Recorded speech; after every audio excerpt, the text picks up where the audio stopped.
amigos do Vestibulando, tudo bem? A nossa aula de hoje será sobre o renascimento cultural e a reforma religiosa. E para começar, preste atenção nestas imagens.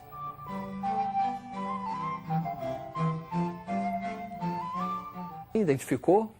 Trata-se da Mona Lisa de Leonardo da Vinci e parte do afresco do teto da Capela Sistina de Michelangelo Buonarroti, dois grandes representantes do renascimento cultural. Movimento que começou na Itália por volta do século XV. E começou na Itália por causa do grande desenvolvimento econômico das cidades italianas, Florença, Gênova, Pisa, Milão, e de uma forte burguesia mercantil que vai exercer um monopólio sobre o comércio do mar Mediterrâneo e das famosas especiarias, cravo, canela, pimenta, noz moscada. Também um desenvolvimento urbano e a instituição do mecenato. Mecenas era aquele que patrocinava as artes e os artistas. Nesse contexto, a Itália passa a ser um centro que vai difundir novos hábitos, novos valores, novas culturas que caracterizam o Renascimento. Para você não esquecer, preste atenção neste quadro. Itália, século XV e XVI, forte atividade mercantil, uma burguesia forte, desenvolvimento das cidades, urbanismo e a instituição do mecenato. São esses fatores que vão transformar a Itália no berço do Renascimento. Este Renascimento vai apresentar algumas características importantes. A principal dela é o humanismo. O humanista era um sábio, um pensador, que exercia uma pesada crítica à cultura e aos valores medievais. E vai defender o homem como centro do universo. É uma revalorização do homem, antropocentrismo. E também o racionalismo. A razão passa a ser o grande mote, a grande busca do homem. E esses fatores vão desenvolver o individualismo. Como esses fatores, vestibulando, são muito importantes para o vestibular, presta atenção neste quadro. Olha aí, aspectos do Renascimento, o humanismo, o racionalismo, antropocentrismo, o homem como centro do universo e o desenvolvimento do individualismo.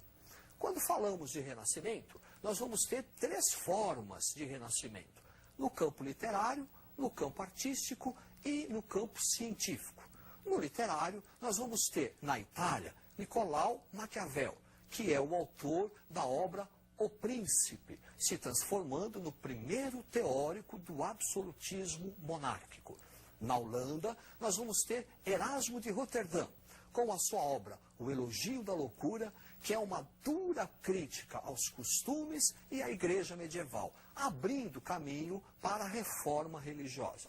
Na Inglaterra, o pai do teatro moderno, William Shakespeare, com as suas tragédias, Rei Lear, Otelo, Hamlet.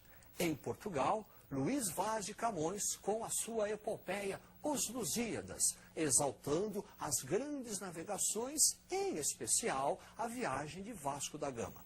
E na Espanha, a obra-prima Dom Quixote de la Mancha, de Miguel de Cervantes. No aspecto artístico, nós vamos ter na arquitetura Bramante, Brunelleschi, na escultura o Michelangelo Buonarroti, que apesar de ser escultor, ele vai ser mais conhecido pela pintura, o afresco do teto da Capela Sistina, ao lado do Leonardo da Vinci. Os dois serão considerados gênios universais. E no aspecto científico, nós vamos ter um grande debate ideológico. De um lado, geocentrismo, postura defendida pela Igreja Católica, que vinha desde a Antiguidade, que afirmava que a Terra é o centro do universo. E os humanistas que passam a defender uma outra ideia, heliocentrismo, o Sol como centro do universo. A Igreja não vai ver com bons olhos essa postura e vai chegar a acusar os pensadores de heresia. Para você ter uma ideia, vestibulando, Giordano Bruno vai ser queimado na fogueira por defender o heliocentrismo. Galileu Galilei só não o foi porque se retratou. Mas, em compensação, vai passar o resto dos seus dias no exílio em sua própria casa.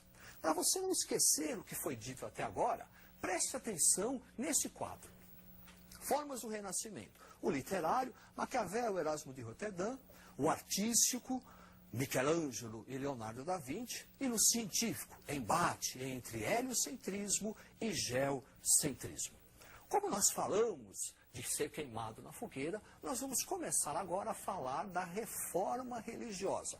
Processo que começou na Alemanha, quando um monge, chamado Martinho Lutero, vai apresentar as suas 95 teses, condenando uma série de práticas da Igreja Católica. A principal delas é a questão das indulgências. Em 1517, o Papa Leão X, alegando precisar construir uma nova Catedral de São Pedro, começa a cobrar a indulgência, o perdão. Lutero, indignado com isso, faz uma séria acusação à Igreja Católica. Além da indulgência, começa a apontar a corrupção eclesiástica, papa que casa, que tem filhos, ou seja, ele aponta a quebra das normas eclesiásticas. Internamente, desde o século XII e XIII, a Igreja já vinha sofrendo problemas com as heresias, que são movimentos que ocorriam dentro da Igreja Católica e que já contribuíam para minar a autoridade da Igreja. Nós também vamos ter os interesses da burguesia na reforma. Por quê? A Igreja Católica, ela condenava a prática da usura, lucros exagerados. E a Igreja vai ver na reforma, a burguesia, a possibilidade de proteger os seus lucros. E também nós vamos ter o nacionalismo. Não vamos esquecer que o século XVI é o século dos Estados Nacionais. Então aparece um rei da nação francesa, um rei da nação inglesa. E aí o inglês, o francês ou o alemão começam a se perguntar por que eu tenho que pagar um imposto para o Papa que está na Itália. Então essas causas vão justificar o sucesso da reforma de Lutero. Para você não esquecer o que foi dito até agora, preste atenção no quadro. Olha aí, causas da reforma. A quebra das normas eclesiásticas apontada por Lutero. As heresias, movimento interno da própria igreja. Interesses da burguesia e o advento do nacionalismo. Os principais reformistas são Martinho Lutero, da Alemanha, com a ideia da justificativa pela fé. Mais radical que ele será João Calvino, que vai defender a ideia da predestinação pela fé. Isso quer dizer o seguinte, segundo Calvino, já há o predestinado, o eleito por Deus, que seria aquele que trabalha e acumula capital.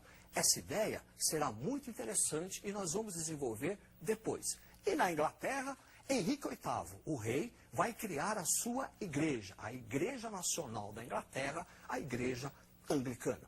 Para melhor compreensão, preste atenção no quadro. Os reformistas, Alemanha, Martinho Lutero, o francês João Calvino e na Inglaterra, Henrique VIII e o anglicanismo. Você lembra do Calvino e a ideia da predestinação? Segundo Calvino, o predestinado é o eleito de Deus, que seria aquele que trabalha e acumula riqueza. A burguesia vai identificar nisso a possibilidade de legitimar o seu trabalho e o seu lucro individual, surgindo assim a chamada ética protestante, que vai impulsionar o desenvolvimento do capitalismo.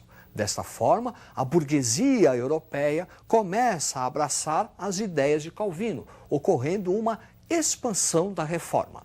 Preste atenção neste quadro. Na Alemanha, os reformistas serão os luteranos, na França, os huguenotes, na Escócia, os presbiterianos e na Inglaterra, os puritanos. A Igreja Católica, ela não vai ficar inerte sem fazer nada diante da expansão da reforma.